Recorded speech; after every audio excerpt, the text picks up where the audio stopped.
Hello friends, स्वागत है आप सभी का मेरे YouTube channel SV coaching classes पर। और जैसा कि मैंने आपसे अपने पिछले वीडियो में डिस्कशन कर लिया था कोऑर्डिनेशन एंड कंट्रोल, नियंत्रण और समन्वय, उस चैप्टर को पूरी तरीके से एंड कर दिया था। लास्ट वीडियो में मैंने आपको अनुवर्तन पढ़ाया था, ट्रॉपिज्म, है ना, जिसमें प्रकाशानुवर्तन, रसायनानुवर्तन, गुरुत्वानुवर्तन, इन सभी बातों का डिस्कशन आपसे कर लिया था, है ना। उसके बाद जो अगला चैप्टर आएगा आपका, वो है आपका चैप्टर नंबर 3, है ना, ये 2 नहीं होगा। उसके बाद जो आपका अगला चैप्टर आएगा वो है चैप्टर नंबर 3, जीव जनन कैसे करते हैं, यानी हाउ डू ऑर्गेनिज्म रिप्रोड्यूस, है ना। तो हाउ डू ऑर्गेनिज्म रिप्रोड्यूस यानी जीव जनन कैसे करते हैं, इसके विषय में आपको क्या करना है, पढ़ना है। और देखिए यहाँ पर अगर इंपॉर्टेंट की बात कर ली जाती है तो सबसे ज्यादा इसमें आप देखते हैं जो आपका प्रोसेस में होता है ना, हाउ डू ऑर्गेनिज्म रिप्रोड्यूस के अंदर, है ना। इसमें आपको क्या होता है कि 2 प्रकार के जो सिस्टम हैं वो आपको पढ़ने होते हैं। मेनली ज्यादातर एग्जाम में वही आता है, बाकी पॉलिनेशन वगैरह आ जाता है ना। जो फ्लावर में आपका रिप्रोडक्शन है, फ्लावर में रिप्रोडक्शन आ जाता है ना।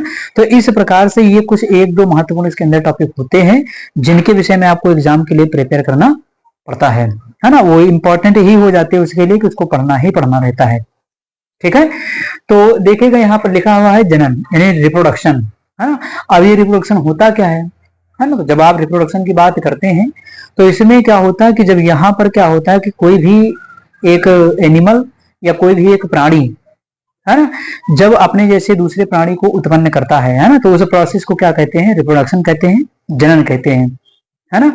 और यहाँ पर क्या है कि जिसमें कैपेसिटी लगती है ना, उसको रिप्रोडक्शन कैपेसिटी कहते हैं, जनन क्षमता, ठीक है। तो यहाँ पर सिंपलीफाई जो किया गया, इसका क्लासिफिकेशन जो दिया गया रिप्रोडक्शन का, वो मेनली 2 पार्ट में दिया गया है आपको। एक सेक्सुअल रिप्रोडक्शन दिया गया है, लैंगिक जनन, है ना, और दूसरा आपको दिया गया है असेक्सुअल रिप्रोडक्शन, जिसको कहते हैं अलैंगिक जनन, है ना। इसको थोड़ा सा करके बना लिया जाए, ठीक है। तो 2 पार्ट में ये डिवाइड है ना। एक आपका सेक्सुअल रिप्रोडक्शन है, लैंगिक जनन है, ठीक है, और एक आपका अलैंगिक जनन है ना। तो किसी भी जीव के द्वारा अपने जैसी संतान को उत्पन्न करने की क्रिया क्या कहलाती है, जनन कहलाती है, ठीक है। तो 1 नंबर की डिफिनेशन, मतलब ये बहुत छोटी सी डिफिनेशन है, इसको आसानी से आप याद कर सकते हैं कि किसी भी जीवधारी के द्वारा अपनी जात की निरंतरता को बनाए रखने के लिए अपने जैसे जीव उत्पन्न करने की क्रिया क्या कहलाती है, जनन कहलाती है ना। तो अपनी जात की निरंतरता को बनाए रखने के लिए किसी भी जीवधारी द्वारा, है ना, अपने जैसे जीव को उत्पन्न करने की क्रिया जनन कहलाती है, रिप्रोडक्शन कहलाती है, ठीक है। 2 पार्ट में डिवाइड है, एक लैंगिक है, सेक्सुअल रिप्रोडक्शन है, दूसरा आपका अलैंगिक है, ये आपका असेक्सुअल रिप्रोडक्शन है ना। और मेन डिफरेंस क्या होता है, इनकी डिफिनेशन की बात कर ली जाए कि ये सेक्सुअल रिप्रोडक्शन क्या होता है और ये असेक्सुअल रिप्रोडक्शन क्या होता है। तो यहाँ पर जब बात करते हैं लैंगिक जनन के अंदर, है ना, तो इसमें क्या होता है, इसमें मेल फीमेल दोनों पार्ट की आवश्यकता पड़ती है ना। यानी यहाँ पर दोनों कंपोनेंट की रिक्वायरमेंट होती है ना, कि मेल पार्ट भी होना चाहिए, फीमेल पार्ट भी होना चाहिए, ठीक है। तो इस रिप्रोडक्शन के अंदर क्या होता है कि दोनों पार्ट की आवश्यकता होती है, और यहाँ पर क्या है, इस पार्ट के अंदर दोनों की आवश्यकता नहीं होती है, किसी एक पार्ट से ही, है ना, किसी एक चीज से ही क्या है, एक नए प्राणी की उत्पत्ति हो जाती है, ओरिजिन हो जाती है। यानी यहाँ पर नर और मादा दोनों की आवश्यकता होती है, और यहाँ पर आपको केवल नर या मादा दोनों में से कोई एक उपस्थित हो, उसी से नई संतान का निर्माण हो जाता है, ठीक है। तो ये आपको ध्यान रखना। तो यहाँ पर मेल फीमेल दोनों की आवश्यकता होगी, और यहाँ पर उन दोनों में से कोई एक होगा। यही लैंगिक और अलैंगिक जनन की मेन डिफरेंस बन जाता है, ठीक है। अब उसके बाद देखिएगा, इसमें जो विधियां हैं अलग अलग प्राणियों में अलग अलग प्रकार से, जैसे यहाँ पर दिया गया मानव में और पौधों में, यानी पेड़ पौधों में, मनुष्यों में, भाई 2 हैं ऑर्गेनिज्म, एक आपका एनिमल है, दूसरा प्लांट है, ठीक। तो एनिमल में क्या है आपका मानव, मनुष्य, ह्यूमन बींग्स। तो जब ह्यूमन बींग्स की बात कर लेते हैं, है ना, तो इसके अंदर क्या होता है आपका, ये सेक्सुअल रिप्रोडक्शन होता है, ठीक है। इसके रिप्रोडक्शन सिस्टम में जब जाएंगे, रिप्रोडक्टिव सिस्टम में जाएंगे, तो वहां पर आपको 2 प्रकार के रिप्रोडक्टिव सिस्टम मिलते हैं, है ना। एक आपका मेल रिप्रोडक्टिव सिस्टम हो जाता है और दूसरा फीमेल रिप्रोडक्टिव सिस्टम हो जाता है, ठीक है। इसे पूरा वर्ड टर्म जोड़ लीजिएगा पूरा, है ना। इसमें क्या फीमेल रिप्रोडक्टिव सिस्टम कहेंगे इसको, ठीक है। तो दूसरा वर्ड टर्मिनोलॉजी यहाँ पर ऐड कर लीजिएगा, ये जनन, ठीक है। ये टर्मिनोलॉजी यहाँ पर ऐड कर लीजिएगा, मादा जनन तंत्र कहते हैं इसको, है। उधर क्या है, जनन तंत्र है। तो ये दोनों तंत्रों के माध्यम से इनमें जनन की प्रक्रिया को समझा जाता है कि किस प्रकार से कौन कौन से अंग हैं, कौन कौन से पार्ट हैं, है ना, जो रिप्रोडक्शन की प्रोसेस में भाग लेते हैं पार्टिसिपेट करते हैं।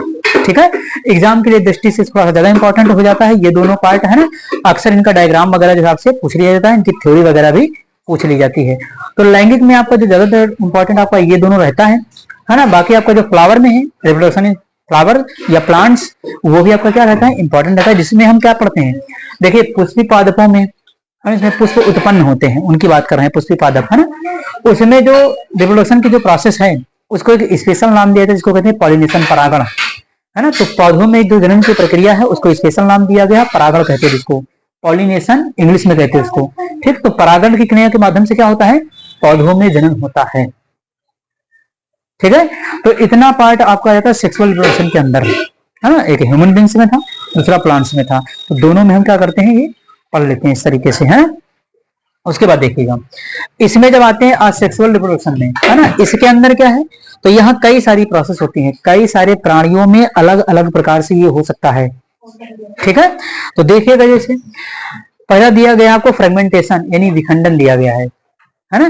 तो ये विखंडन है, फ्रेगमेंटेशन है, आपको नाम से पता चल रहा है विखंडन, यानी इसमें किसी जीव को खंडन हो जाएगा, टूट जाएगा, वो उसका पार्ट टूट करके एक नया पार्ट बना लेगा, एक नया जीव प्रोड्यूस कर लेगा।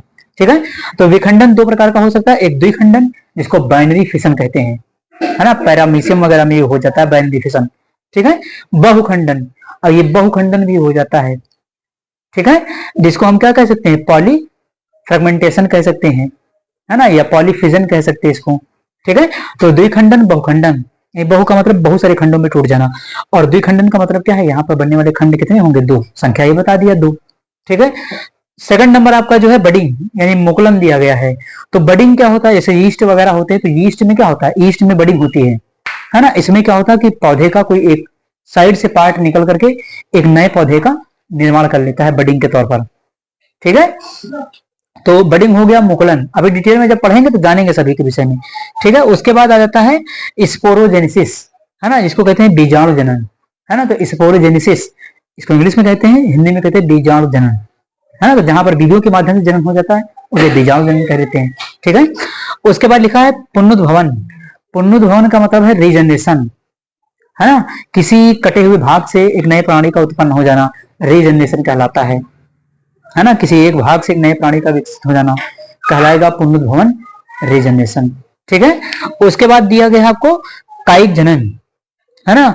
अब ये दिया गया कायिक जनन, वेजिटेटिव रिप्रोडक्शन कहते हैं इसको इंग्लिश में, वेजिटेटिव रिप्रोडक्शन कहते हैं इसको, कायिक जनन।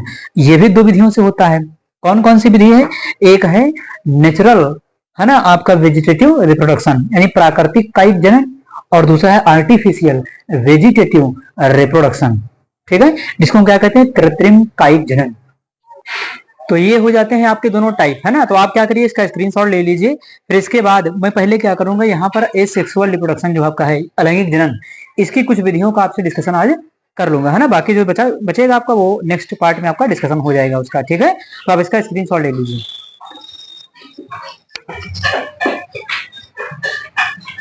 तो आपने उसका स्क्रीनशॉट ले लिया होगा। अब यहाँ पर देखिए, अलैंगिक जनन में हम पढ़ते हैं, यहाँ पर इसकी जो विधियां आपको दी गई थी, है ना। सबसे पहले अलैंगिक जनन की जो आपकी विधि आ गई है। अब अलैंगिक जनन में मैंने आपको बता दिया कि जो असेक्सुअल रिप्रोडक्शन होता है ना, उसमें किसी एक पार्ट की आवश्यकता होती है ना, दोनों पार्ट की आवश्यकता नहीं होती मेल फीमेल में। ठीक है, ये अलैंगिक जनन की डिफिनेशन है, प्रकार से इसको याद रखिएगा, है ना। यानी दोनों भाग में से किसी एक भाग से ही एक नए जीव का निर्माण हो जाए तो उसे हम क्या कहते हैं, आपका अलैंगिक जनन कह देंगे। ठीक है, तो पहला जो मेथड आपका लिखा हुआ है विखंडन, है ना। तो इसमें देखिएगा क्या लिखा है विखंडन में, इस विधि में परिपक्व जीव विभाजित होकर दो या दो से अधिक कोशिकाओं में विभक्त हो जाता है। इसमें सर्वप्रथम केंद्रक विभाजित होता है तथा बाद में कोशिका द्रव्य विभाजित हो जाता है। इस विधि से प्राय एक कोश की जंतु प्रजनन करते हैं। जैसे इसमें देखिए पहला जो मेथड दिया गया है वो है द्विविखंडन, मैंने बताया था द्विविखंडन बहुविखंडन। ठीक है, अब वो देखिए लिखा है, तो कहता है कि कुछ प्रोटोजोवन जैसे अमीबा, पैरामीशियम आदि में देखा जाता है, इसमें कोशिकाएं विभाजन द्वारा सामान्यतः दो बराबर भागों में विभक्त हो जाती हैं। इस प्रक्रिया में पहले केंद्रक का विभाजन होता है, तत्पश्चात कोशिका द्रव्य का विभाजन होता है। प्रत्येक कोशिका दो संतति कोशिकाओं में बढ़ जाती है, अमीबा, है ना। यानी द्विविखंडन किसमें होता है, बाइनरी फिशन। तो अमीबा के अंदर, पैरामीशियम के अंदर बाइनरी फिशन। अब पैरामीशियम में देख लीजिए बाइनरी फिशन, ठीक है, डायग्राम देखिए आ गया यहाँ पर बन करके। इसमें देख लीजिए एक अमीबा दो भागों में डिवाइड हो गया, है ना, दो टुकड़े हो करके नए अमीबा बन गए दो। ठीक है, तो इसी तरीके से होता है इसके अंदर। ठीक, तो ये पहला आपका रिप्रोडक्शन हो जाएगा, आप इसका स्क्रीनशॉट ले लीजिए।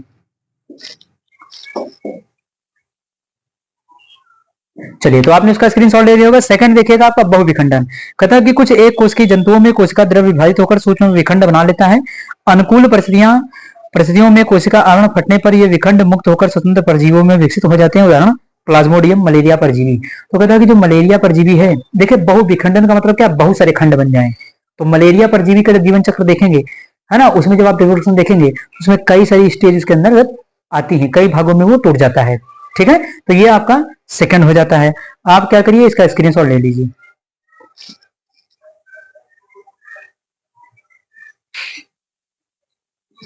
चलिए, उसके बाद देखिएगा थर्ड नंबर आपका पुनरुद्भवन। देखिए पुनरुद्भवन में क्या बताया गया है।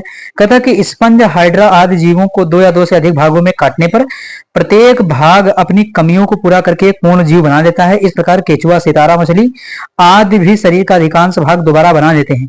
पुनरुद्भवन के गुण के कारण हाइड्रा की एक से अधिक जातियों के कटे हुए शरीर आपस में जोड़े जा सकते हैं। इस क्रिया को रोपण या ग्राफ्टिंग कहते हैं। कहता है कि हाइड्रा है, सितारा मछली है ना, इस तरीके के जो जीव हैं उनमें पुनरुद्भवन होता है।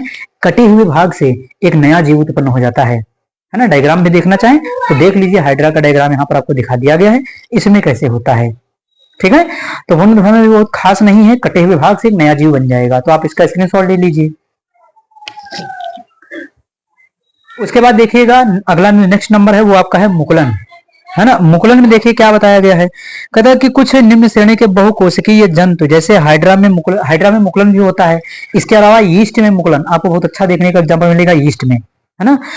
मुकुलन की कोशिकाओं में पुनर्जन्म की क्षमता होती है। मुकुल हाइड्रा के शरीर पर एक स्थान पर कोशिकाओं के नियमित विभाजन के कारण उभार के रूप में विकसित होता है। मुकुल हाइड्रा शरीर से अलग होकर स्वतंत्र जीव बना लेता है। और यहाँ पर हाइड्रा में ना देखिए, इसमें देखिए आप ईस्ट में आपको कैसे मुकुलन दिखाया गया है।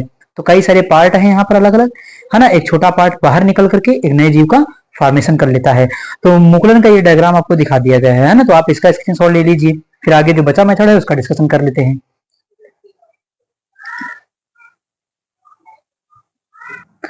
चलिए, तो यहाँ पर देखिएगा बीजाणु जनन, है। तो ये राइजोपस जो एक आपका जीव है, राइजोपस, इसके अंदर क्या होता है कि स्पोरोजेनेसिस होती है, स्पोर का फॉर्मेशन होता है, बीजाणु जनन होता है इसके अंदर, है। देखिए क्या लिखा है। अनेक सरल बहुकोशिकीय जीवों में विशिष्ट जनन संरचनाएं पाई जाती हैं। नमी युक्त ब्रेड पर धागे के समान कुछ संरचनाएं विकसित हो जाती हैं। वह राइजोपस का कवक जाल है ना। राइजोपस का कवक जाल, जैसे ब्रेड पर क्या होता है, रोटी के ऊपर दही, वो उसको क्या कहते हैं अपनी भाषा में, जो व्हाइट कलर की लग जाती है, इसको दहिया, है ना, लग जाती है, वही है। कहता है कि यह जनन के भाग नहीं है। इन ऊर्ध्वाधर तंतुओं पर गोल सूक्ष्म गुच्छ जनन में भाग लेते हैं। ये गुच्छ बीजाणुधानी है, जिसमें विशेष कोशिकाएं अथवा बीजाणु होते हैं। ये बीजाणु वृद्धि करके राइजोपस के नए जीव उत्पन्न करते हैं। बीजाणु के चारों ओर एक मोटी भित्ति होती है जो प्रतिकूल परिस्थितियों में इसकी रक्षा करती है। नम सतह के संपर्क में आने पर वृद्धि करने लगते हैं। तो राइजोपस में बीजाणु जनन होता है।